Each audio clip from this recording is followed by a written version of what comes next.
Bismillahirrahmanirrahim. Assalamualaikum warahmatullahi wabarakatuh.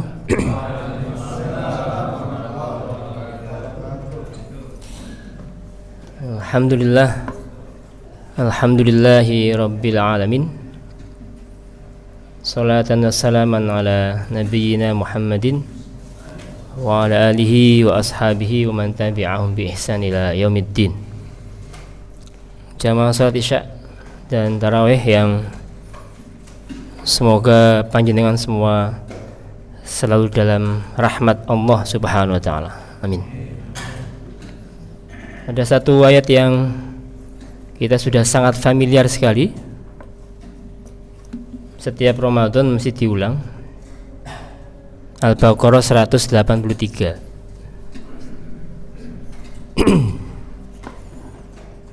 Kita fokus di bagian akhir ayat itu. A'udzubillahi minasyaitonirrajim. La'allakum tattaqun.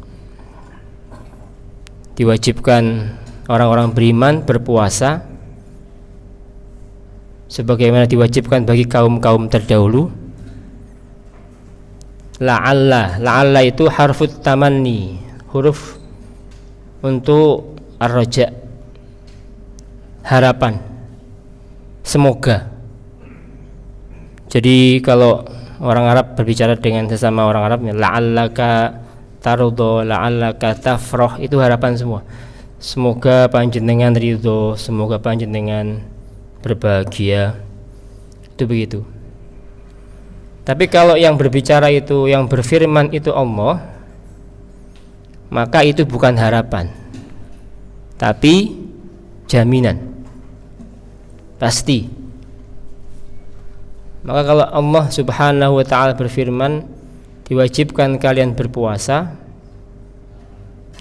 karena dengan puasa dijamin kalian jadi orang takwa. Begitu. Bukan semoga, karena Allah yang berfirman.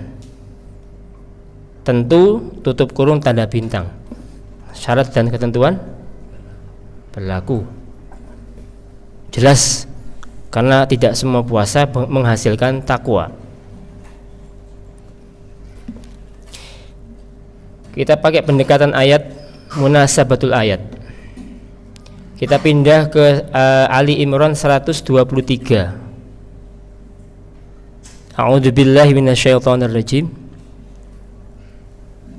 Walaqad nasarakumullah bi Badrin wa antum adillah. Dan Allah sudah menolong kalian pada waktu perang Badar, dan saat itu kalian sedang posisi lemah. Lihat di ujung ayat ini, fattaqullaha la'allakum tashkurun. Di Al-Baqarah 183 disuruh puasa, targetnya takwa. Di Ali Imran 123 disuruh takwa, targetnya syukur.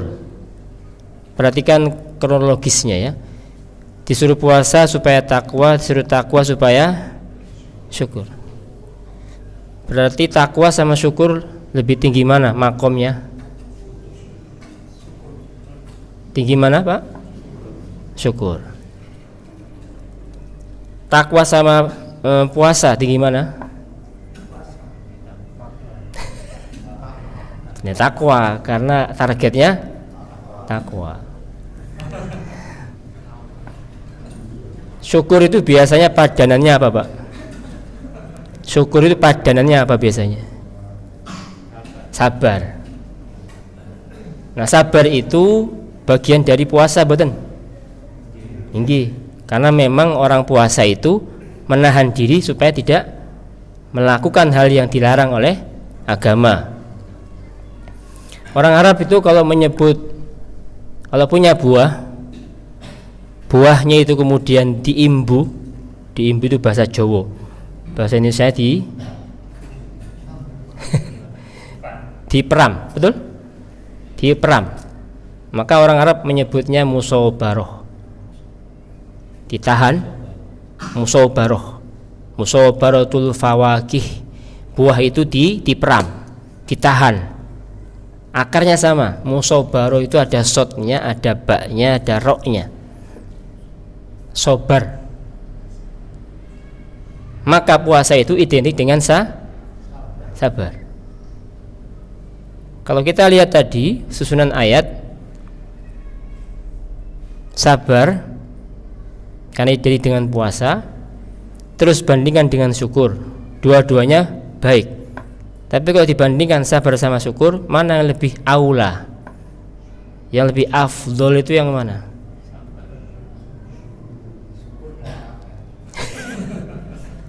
Saya beri ilustrasi ya. Ghaniyun syakirun au faqirun sobirun. Jenengan pilih mana? Saya belum jawab, sudah dijawab duluan ini. Kaya syukur atau melarat sabar, pilih mana? Tadi kata pilih sabar jenengan. Kaya syukur, melarat sabar, pilih kaya syukur. Kenapa milih kaya syukur? Enak. Oke, sesuai dengan nafsu kita kan? Ya. Oh, merasakan nikmat lebih dulu. Kita uji habis ini, benar enggak? Kalau ulama ditanya begitu, Pak, jawabnya bukan orang kaya syukur yang dipilih. Yang dipilih itu miskin tapi syukur.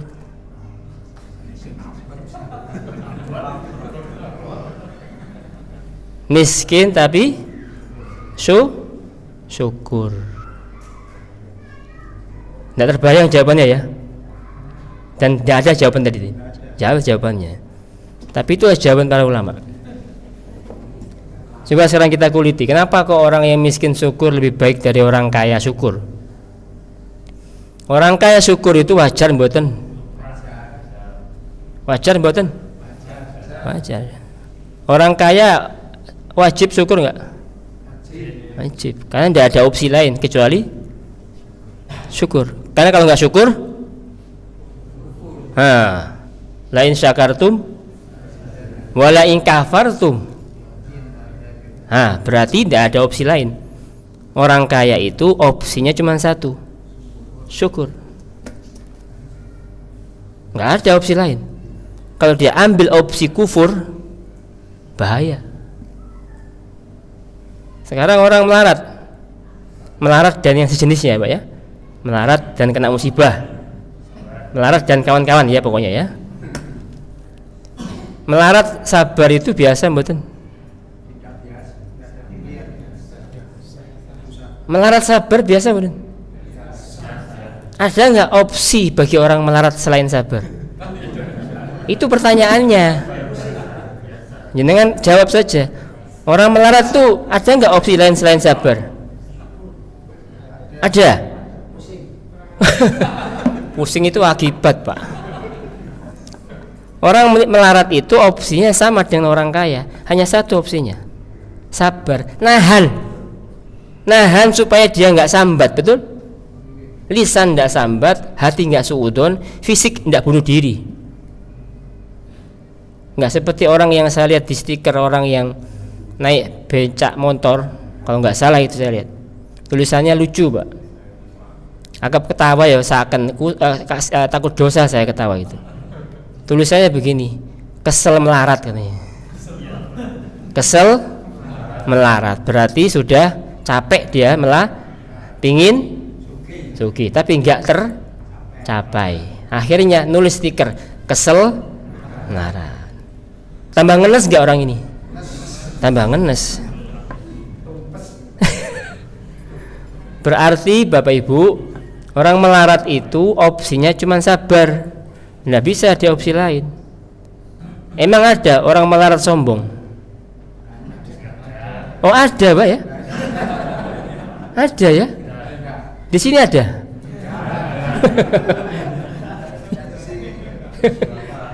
Ya, alhamdulillah. Berarti kaya semua. Alhamdulillah. Orang melarat itu Kalau sombong kebacut, Pak. Kenapa? Yang dijaga ndak ono. Lah, dia tidak ada dia. Apa yang dijaga no? Maka orang melarat sama orang kaya itu, kalau dua-duanya sama-sama soleh, masuk surganya mana duluan? Masuk surganya mana dulu? Orang miskin kan? Berapa jaraknya? Nisful yaum, setengah hari. Coba korelasikan dengan ayat Al-Quran surat Al-Hajj. A'udzubillahi minasyaitonirrajim. Wa inna yawman 'inda rabbika ka'alfi sanatim mimma ta'uddun. Satu hari menurut Allah sama dengan 1000 tahun dalam hitungan kalian. Berarti setengah harinya berapa? 500 tahun. Berarti kalau ada orang melarat ahli surga, masuk surga duluan, 500 tahun kemudian baru orang ya. Masih minat jadi orang kaya? Masih minat jadi orang kaya? Masih minat ya, walaupun masuk surganya belakangan. Oke, dan apa-apa, memang sudah potongannya pengen sugih kabeh emangnya. Karena tadi itu sama, Pak, sama dengan tukang beca, kesel melarat tadi itu. Nah, jadi Bapak Ibu, kenapa orang melarat syukur itu di atas orang kaya syukur? Karena orang kaya, orang melarat atau yang kena musibah itu bisa memahami kondisinya dan mensyukuri takdirnya itu, maka dia naik peringkat dan naik level menjadi orang syukur. Dia nggak ambil opsi sabar, dia ambil opsi syukur. Pada saat itu dia ridho dengan takdirnya, peringkatnya naik. Nah, ketika naik, inilah orang miskin ini di atas orang kaya yang syukur. Kalau orang kaya syukur, punya potensi untuk syukur. Orang miskin syukur, ndak ada dijaga no, Pak. Jaga ini ndak ono. Tapi kalau dia bisa milih syukur, maka orang ini di atas orang. Nah, Masya Allah. Fabi ayyi ala rabbikuma tukadziban. Nabiuna Muhammad SAW ketika membaca ayat ini memberikan respon kepada para sahabat. Kenapa kalian tidak merespon ayat ini dengan sebaik responnya bangsa jin? Bangsa jin mendengar ayat ini yang diulang 31 kali dari 78 ayat. Bangsa jin mengucapkan wala bisyai'in min ni'amika rabbana nukadzib falakal hamd. Tidak ada satupun nikmat panjenengan ya Allah yang kami dustakan. Seluruh bentuk pujian hanya bagi panjenengan. Jin jawab begini, sahabat Nabi belas menang. Berarti lebih baik respon jin. Maka puasa itu sebenarnya melatih kita jadi orang yang ahli. Ayo ngomong sabar coba. Ngomong sabar. Gak paham sampean. Puasa itu melatih kita jadi orang ahli syukur, Pak, bukan sabar. Syukur. Bukan syukur orang jatuh, syukur, bukan. Syukur karena kita punya nikmat, Allah ngasih kita puasa itu tidak bisa digantikan dengan nikmat apapun. Jenengan mau besok puasa, nggak usah puasa diganti duit 1 miliar, mau? Kayak ono sing mikir gitu aniki. Ono sing mikir gitu aniki. 1 miliar lumayan nih. Hah? Apa perlu istikharah dulu? Istikharah dulu. Kebacut sampean. Nggak ada orang beriman. Pak, besok kita puasa apa? Terus tak ganti duit 1 miliar. Moh. Begitu harusnya. Kenapa? Duitnya gak ono soalnya. Ya enggak juga. Andai kita diuji kasus dengan seperti itu, jawaban kita akan bismillah. Enggak, Pak. Kenapa? Karena 1 hari puasa Ramadan tanpa udzur kita mokel, Tidak bisa digantikan setahun penuh selain Ramadan. Unreplaceable. Tidak bisa digantikan, Pak. Itu kehormatan bulan suci Ramadan. Makanya mazhab Malik, Imam Malik berpendapat kalau ada orang Islam yang tidak puasa Ramadan dengan sengaja tanpa udzur, ingat, tanpa udzur, dia mokel nggak puasa, maka dihukum harus mengganti puasa sama dengan orang yang suami istri hubungan badan di siang hari bulan Ramadan. Berarti harus ganti berapa hari? 2 bulan berturut-turut. Kenapa? Itlafu hurmati Ramadan. Ini orang sudah merusak kehormatan bulan suci Ramadan. Berat? Berat.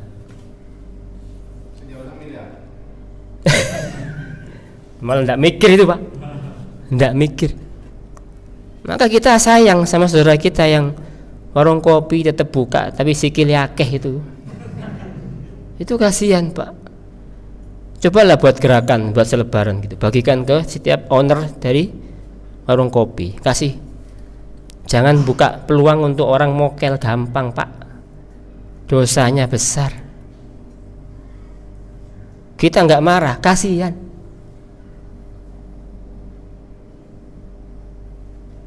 Maka jamaah yang saya muliakan Allah, kita syukuri ini Ramadan ini.